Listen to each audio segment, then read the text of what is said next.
siz aynan shu sohada bir nozik, go'zal soha bilan bir qatorda mashaqqatli.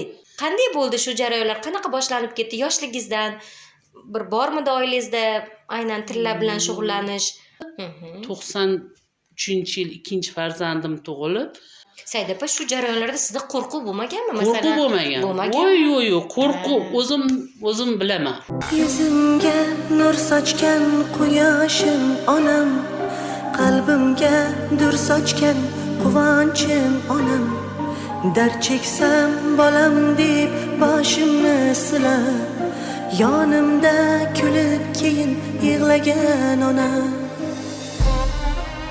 To'ydim tashvishlardan, g'iybat mishmishlardan, yuring aylanamiz olib beray zo'r mollardan. To'ydim yolg'onlardan, soxta insonlardan, bor bo'lsangiz bas kechdim bu yolg'on dunyolardan.